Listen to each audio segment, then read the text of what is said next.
it would appear that the Whale Shark data already works with the AllMag algorithm. So if I've already done the magnetic offsets.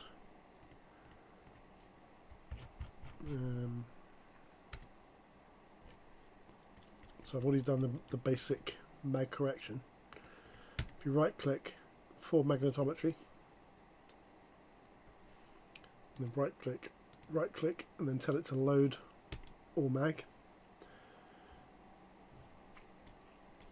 Let's actually do it quite quick. And that is all your data. Now, oh, there it is. That's all the data there. So, okay, you can right click up here. Hold Control, it does it more quickly. So we're displacing along the x-axis here. Just place that there. Hold down Control and just mouse wheel. You can see how there's a lot of variation towards the end here. And obviously so that is your mag sphere. So you can see how it's centered on this sphere. So your mag spheres along the timeline are actually pretty good. Let's get back to the first. Where is it? There's 14 of these. There we go. So yeah, so that's displaced along the x-axis. If you come to this button again and hold down Shift and just mouse wheel up once. Oops, that was two times. So that's the x-axis, and that's along the y-axis. So we can therefore look at displacement in the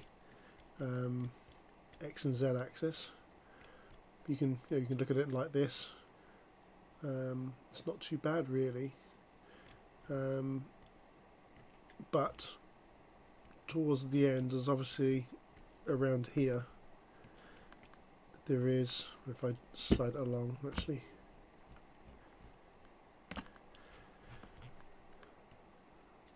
There's something going on with this data, or at least with the collar, or not the collar, the attachment, I would say, because it looks so different. So maybe the clamp has slipped or something. I don't know. And again, we can go because it says around here. It's on the y-axis. Shift mouse wheel up. Go to the z-axis. Again, it's not. There is a bit of change.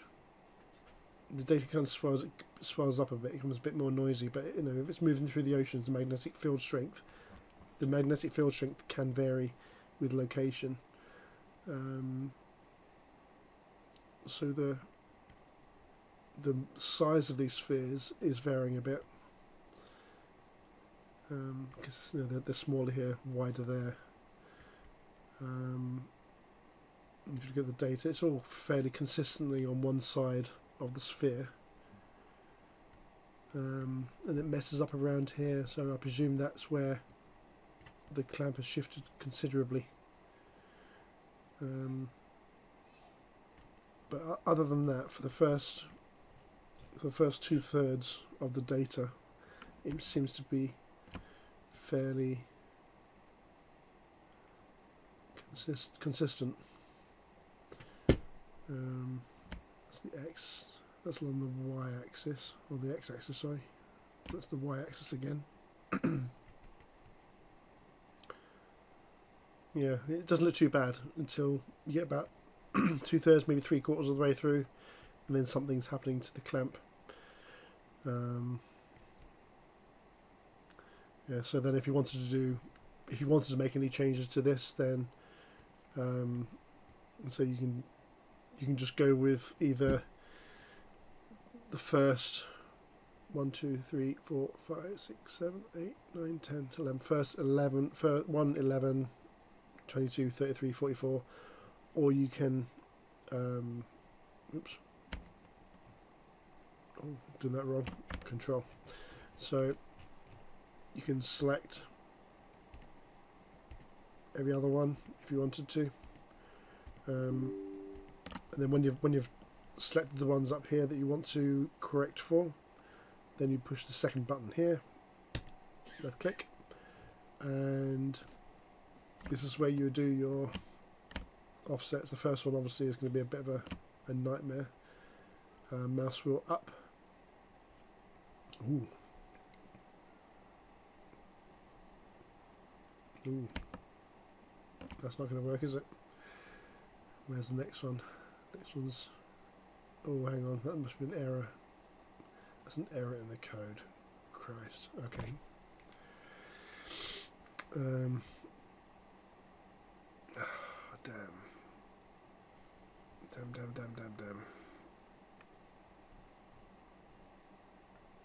I'll have to come back to this. Okay, I've adjusted the code now so that it should work.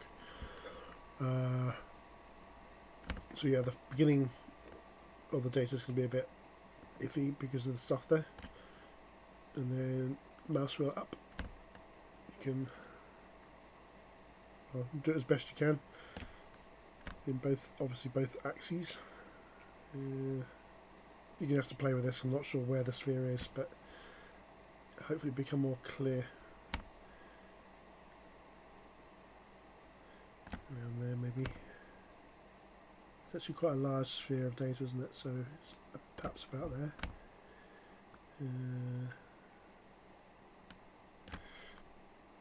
You're going to have to...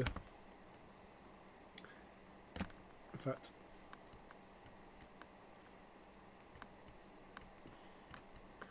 Yeah, you've got to look at the data on this one. You can spin around to judge best where to position this. Maybe a little bit further away. That's what up. You shouldn't need to change it much, really, to be honest, because you've done the initial magnetometer correction, so the offset shouldn't really change much. And I know I did at the beginning, but you can see there's a shift there, because that's wider than that, so there is a little bit of a shift in the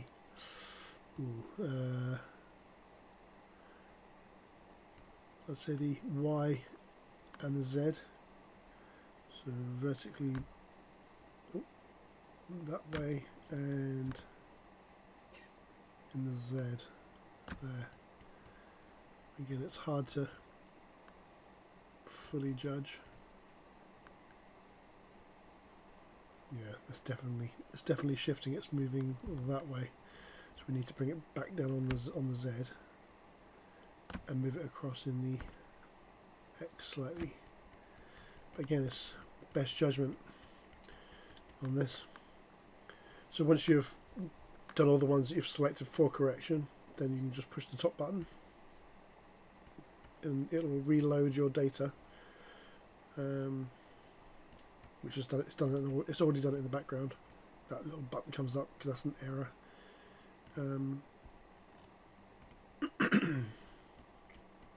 But yeah, so that'll be all your mag spheres supposedly corrected. So I'll have the TDO. So when if you now save a new TDO, the idea is that it would save all these offsets you've defined at these green positions with your TDO. When you load the TDO, it'll automatically do the all mag correction based on that. So yeah, good luck.